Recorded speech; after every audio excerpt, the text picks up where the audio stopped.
মান অভিমান অধ্যায়ের ইতি টেনে বক্স অফিসেই ফের এক করল প্রাক্তন জুটিকে।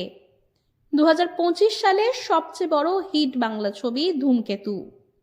দেব শুভশ্রী একসময় দেখিয়ে দিয়েছিলেন জুটি নিয়ে উন্মাদনা কাকে বলে। সেই পুরনো রসায়নকেই আরো শান দিতে চলেছেন এই দুই সুপারস্টার। শুক্রবার অভিনেতার সোশ্যাল মিডিয়া হ্যান্ডেল থেকেই এলো বছরের সবচেয়ে চমকপ্রদ কোলাবের ঘোষণা। অভিনেতা দেব জানালেন তার 51তম ছবির নায়িকা হচ্ছেন শুভশ্রী গঙ্গোপাধ্যায়। অর্থাৎ এক দশক পর ফের একই শুটিং সেটে দেব শুভশ্রী।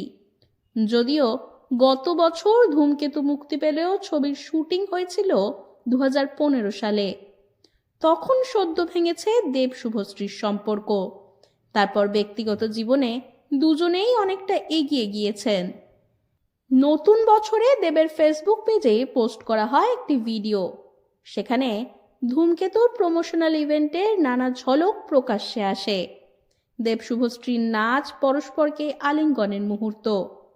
সে ভিডিওর ক্যাপশনে লেখা, এই দুর্গাপুজোয় তাপমাত্রা বাড়তে চলেছে, তৈরি থাকুন থ্রিল আর হৃদয়গ্রাহী রোম্যান্স রসায়নের জন্য, যা আপনারা সর্বদা পছন্দ করেছেন। শুভশ্রীকে নিয়ে নতুন বছরের এক বড় ঘোষণা করে ফেললেন দেব।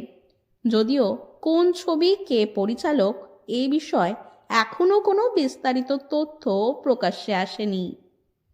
বাকিটা ক্রমশ প্রকাশ্য। কিছুদিন আগেই দেব স্পষ্ট করেছিলেন ধূমকেতু 2 তৈরির কোনো সম্ভাবনা নেই। দেব শুভশ্রীর এই রিইউনিয়ন নিঃসন্দেহে দেশু ভক্তদের জন্য সবচেয়ে বড় নিউ ইয়ার গিফট। ধূমকেতুর প্রচারের সময় পেশাদারিত্বের সঙ্গে কাজ করে প্রশংসা কুড়িয়েছিলেন প্রাক্তন প্রেমিক যুগল।